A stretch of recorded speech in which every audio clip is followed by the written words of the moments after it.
അടുത്തതായി ഈ വർഷത്തെ MS സുബ്ബലക്ഷ്മി ഫൗണ്ടേഷൻ ഏർപ്പെടുത്തിയിട്ടുള്ള CP Nair memorial endowment പുരസ്കാരമാണ്.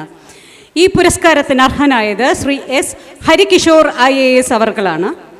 MS Subbulakshmi foundation CP Nair memorial endowment award സ്വീകരിക്കുന്നതിലേക്ക് ശ്രീ S ഹരികിഷോർ IAS അവർകളെ ആദരപൂർവ്വം വേദിയിലേക്ക് ക്ഷണിക്കുന്നു. പുരസ്കാരം നൽകുന്നതിനായി ബഹുമാന്യനായ ജസ്റ്റിസ് N നാഗരേഷ് സാറിനെയും ജസ്റ്റിസ് CK അബ്ദുൾ റഹീം സാറിനെയും ആദരപൂർവ്വം ക്ഷണിക്കുന്നു.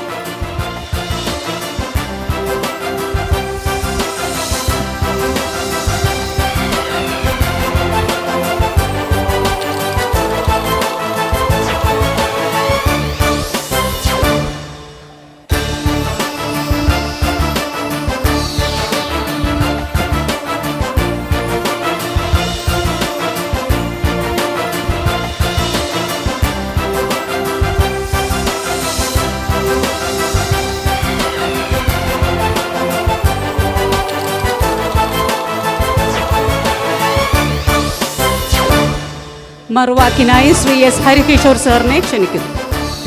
സർ. പ്രിയപ്പെട്ടവരെ, ഞങ്ങൾക്ക് സിവിൽ സർവീസിൽ ഈ അവാർഡ് എപ്പോഴും ഒരു ടെൻഷനാണ്. കാരണം അവാർഡ് കിട്ടുന്തോറും നമ്മുടെ ഉത്തരവാദിത്വം പിന്നെയും കൂടും.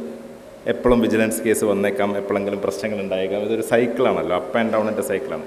അപ്പോൾ അവാർഡ് കിട്ടുമ്പോൾ ഉത്തരവാദിത്വം കൂടുന്നു എന്നുള്ളത് ഒരു സന്തോഷം, ഒരു സത്യം എന്ന് പറയുകയാണ്.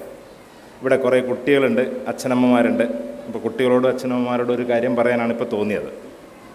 ഈ വേദിയിലിരിക്കുന്ന എല്ലാവരെയും ഒന്ന് നോക്കിയാൽ അങ്ങേയറ്റത്തിരിക്കുന്ന രണ്ടുപേര് സംഗീതത്തിൻ്റെ മേഖലയിൽ വലിയ നേട്ടങ്ങൾ നേടിയവരാണ്.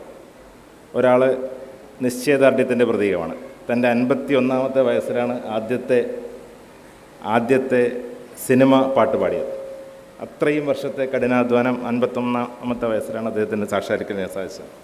തൊട്ടടുത്തിരിക്കുന്ന ആൾ 33ാമത്തെ വയസ്സിൽ ആകാശവാണിയുടെ ടോപ്പ് ആർട്ടിസ്റ്റായവരാണ്. ഇപ്പോൾ രണ്ടുപേർ സംഗീത മേഖലയിലുണ്ട്. ഇങ്ങോട്ട് നോക്കിയാൽ MLA ഉണ്ട്, മുനിസിപ്പൽ ചെയർമാനുണ്ട്. രണ്ടുപേരും ജനപ്രതിനിധികളാണ്, ജനങ്ങൾക്ക് വേണ്ടി വർക്ക് ചെയ്യുന്നതാണ്. അങ്ങോട്ട് നോക്കിയാൽ അടുത്ത അവാർഡ് വാങ്ങാൻ പോകുന്ന രണ്ടുപേരും മാധ്യമരംഗത്ത് പ്രവർത്തിക്കുന്ന നിങ്ങൾക്കെല്ലാവർക്കും പരിചയമുള്ള രണ്ടുപേരാണ്. ഇനി അധ്യാപകരായിട്ട് ഉള്ള രണ്ടുപേരുണ്ട്, ഡോക്ടറുണ്ട്, അധ്യാപകരുണ്ട്. രണ്ടുപേരും അധ്യാപകരാണ്. സിവിൽ സർവീസിലെ ആളുണ്ട്, അഭിനയരംഗത്തെ ആളുകളുണ്ട്. പിന്നെ ഇന്ത്യൻ നീതിന്യായ വ്യവസ്ഥയെ വളരെ ശക്തമായി മുന്നോട്ട് കൊണ്ടുപോകുന്ന രണ്ടുപേരുണ്ട്. അപ്പോൾ എന്താണ് എല്ലാവരെയും കൂടി കോർത്തിണക്കുന്നൊരു കാര്യം എന്നുള്ളൊരു ചോദ്യം മാത്രമേ എനിക്ക് ചോദിക്കാനുള്ളൂ. എന്തായിരിക്കും? ഒരേ ഒരു കാര്യമേ ഉള്ളൂ. അത് ഇവരെല്ലാവരും തങ്ങൾക്ക് താല്പര്യമുള്ള മേഖലകളിലാണ് പ്രവർത്തിക്കുന്നത്. അതാണ് ഈ എക്സലൻസിൻ്റെ കാരണം. So you will Excel only if you work with passion. നമ്മൾക്ക് താല്പര്യമുള്ള മേഖല എന്താണോ ആ താല്പര്യമുള്ള മേഖലയിൽ, പ്രത്യേകിച്ച് കുട്ടികളുടെ ഡാൻസാണ് താല്പര്യമെങ്കിൽ ഡാൻസിന് പോകണം, പൊതുപ്രവർത്തനമാണ് താല്പര്യമെങ്കിൽ പൊതുപ്രവർത്തനത്തിന് പോകണം, സിവിൽ സർവീസാണ് താല്പര്യം അങ്ങനെ പോകണം, അഭിനയമാണ് താല്പര്യമെങ്കിൽ അതിന് പോകണം. സോ ഏറ്റവും താല്പര്യമുള്ള മേഖലയിൽ പ്രവർത്തിച്ചാൽ മാത്രമേ നമുക്ക് എക്സൽ ചെയ്യാൻ സാധിക്കൂ എന്നുള്ളത് കൊണ്ട് നിങ്ങളെല്ലാവരും ഏറ്റവും താല്പര്യമുള്ള മേഖലയിൽ സധൈര്യം, പല പ്രശ്നങ്ങളുണ്ടാവും, എന്ത് തിരിച്ചടി ഉണ്ടെങ്കിലും ആ മേഖലയിൽ ആ വിശ്വാസത്തോടുകൂടി, കൺവിക്ഷനോടുകൂടി, പാഷനോടുകൂടി പ്രവർത്തിക്കുക, മികവിലേക്ക് എത്തട്ടെ എന്ന് ആശംസിക്കുന്നു. ഈ അവാർഡ് തന്നതിന് എല്ലാ നന്ദിയും പറഞ്ഞുകൊണ്ട് എൻ്റെ വാക്കുകൾ നിർത്തുന്നു. Thank you.